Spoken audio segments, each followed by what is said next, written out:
네, 일간 경북신문 주간 브리핑 시간입니다. 8월 마지막 주 시간입니다. 8월 28일 월요일 저희 일면의 주요 기사는 먼저 그 경북시장군수협의회가 재난 대비 힘 모으자라는 의견을 냈다고 합니다. 의견을 모았다고 합니다. 아시다시피 지금 이제 포항 같은 경우에도 작년에 힘남로, 올해는 그 카눈 뭐 이런 식으로 포항도 지금 뭐 태풍 피해가 크지만 도내도 올해는 큰 여러 곳에서 피해가 많이 났는데, 이렇다 보니까 이제 재난, 태풍 뭐 이런 피해는 한 지역만의 문제가 아니기 때문에 도내 모든 시장 군수, 시군이 힘을 합해서 재난 대비를 위해서 힘쓰자, 그렇게 의견을 모았다고 합니다. 옆에 보시면 위기론 여권에 힘받는 중진 빅샷이라는 제목의 기사입니다. 내년 총선을 앞두고 여권이 현재 위기론이 제기되고 있습니다. 수도권을 비롯해서 사실상 또 전국적으로도 지금 이제 여권의 지지도가 떨어지는 그런 상황이고, 이런 위기론이 점차 높아짐에 따라서 어떤 중진, 힘 있는 중진들이 필요하다. 야권을 상대하고 또 국정을 운영하는 데 있어서 힘 있는 중진 의원들이 좀 나서야 되지 않겠느냐, 이런 사람들이 필요하다. 그래서 현재 보면은 이제 이병석 전 부의장, 최경환 전 부총리, 또 나경원 의원, 권영세 의원 등으로 지금 거론되고 있다고 하는 내용입니다.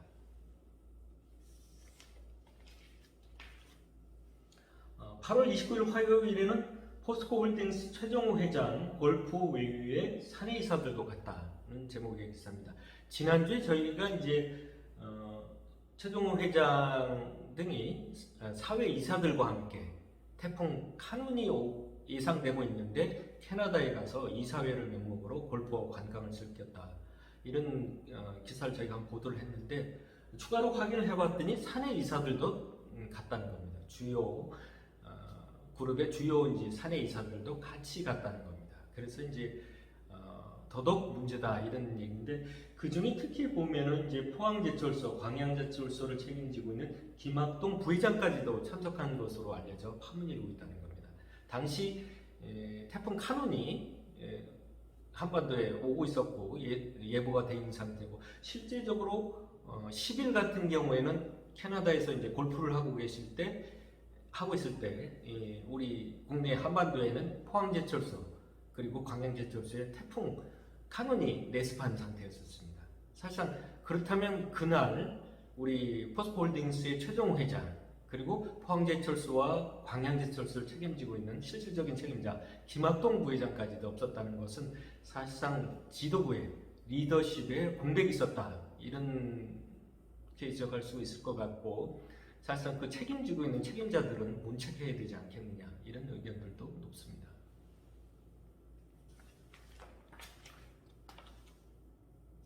(8월 30일) 수요일은 농어촌공사 경주지사 불법 성토 파문이라는 제목의 기사입니다. 최근에 이제 농어촌공사 경주지사가 그 안강읍 갑산 일대 농지에서 대규모 성토를 했습니다. 위치가 아마 저지대에 위치하고 있고, 그러다 보니까 침수 피해가 있으니까 성토를 한 겁니다. 농지에 성토를 하는 것이 문제가 없습니다. 특히 이제 기준이 2m 이하일 경우에는 뭐 별다른 특별한 인허가 없이 가능합니다.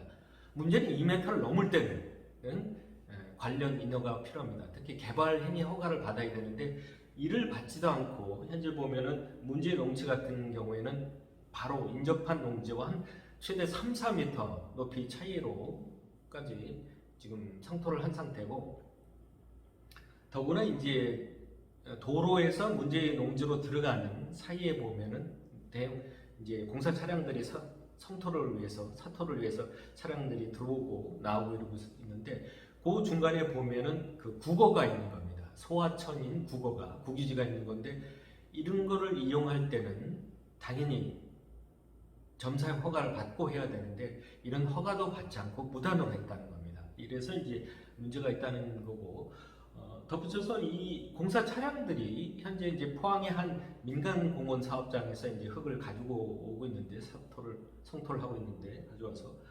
돌아갈 경우에 지금 이제 사업장, 포항에 있는 사업장 바로 앞에서 대로변인데 6차선 대로변에서 지금 이제 중앙선 그 유턴 지역에서 무단 좌회전해서 반대편 도로들을 넘어서 지금 사업장으로 들어가고 있는 상황입니다. 이러다 보니까 인근 주민들께서는 이제 교통사고 위험도 있고 또 불법 아니냐. 그래서 경찰에 지도 단속을 촉구하고 있는 상황입니다.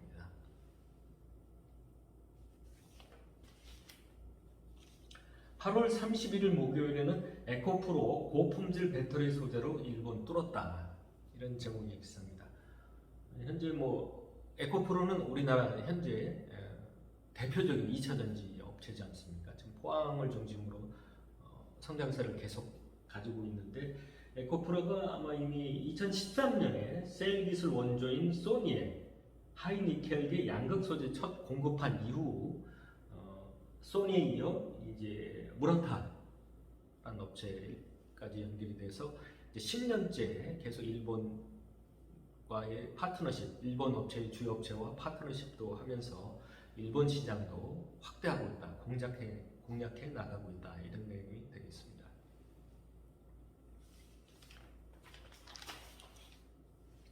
(9월 1일) 금요일 마지막 저희 지역에선 경찰 비혐의 포항시 과장 1년여 만에 송치라는 제목의 기사입니다. 이번 주 초라고 합니다. 경북지방경찰청에서 문제 비혐의 그 포항시 과장에 대해서 1년여 만에 사건을 마무리하고 검찰에 불구속 송치를 했습니다. 앞서서 지난해 7월입니다. 지난해 7월 경북지방경찰청은 포항시 남구청 소속 한 모 과장이 되겠습니다. A 과장인데 그 사무실 등을 압수수색했습니다. 비위 혐의로 해서 현재 보면은 시행사 관계자로부터 한 1억 원, 최소한 1억 원 이상을 받은 것으로 그런 혐의를 받고 있고, 더구나 이제 수년 동안 이제 시에 허가도 받지 않고 주요 공직자가 그냥 조합에 그 임원으로 활동하면서 낮 근무 시간에도 근무를 하지 않고 조합 회의에 이사회에 참석하거나 또는 거기서 이제 수년간 교통비 명목으로 돈도 받은 거죠. 교통비로. 그리고 본인의 땅을 장모 이름으로 차명 거래도 했다. 그리고 4억 원 정도의 그 부동산을 팔았는데, 매매를 했는데 2억 원 정도만 받았다. 이런 식으로 다운 계약을 해서 사실상 2억 원 정도 그 세금 탈루 혐의도 지금 있는 그런 상황입니다. 그런 관계자의 그 자진 신고에 의해서 본인도 조사도 받은 걸로 알고 있습니다. 여러 가지 혐의가 있는 에 대해서 이제 사실상 작년 7월에 경북지방경찰청이 압수수색을 했는데 그 이후 지금 이번 달이 8월이니까 만 1년 1개월이 되겠습니다. 그러니까 총 13개월이 걸렸는데 송치를 하기까지 왜 이렇게 시간이 오래 걸렸느냐, 이래서 그동안에 이제 인근 주민들은 사실상 이게 같은 공무원이라고 봐주는 것이 아니냐, 이런 의혹까지도 제기되고 했었는데, 경찰의 설명은 이제 압수수색 이후에 신남도 태풍 사망 사고에 의한 수사도 때문에, 그리고 또 건설노조 관련 여러 가지 주요 사건들의 이제 수사관들이 차출돼서 나가다 보니까 수사할 여력이 그동안 없어서, 그러다 보니까 많이 지연됐다. 내용의 설명입니다.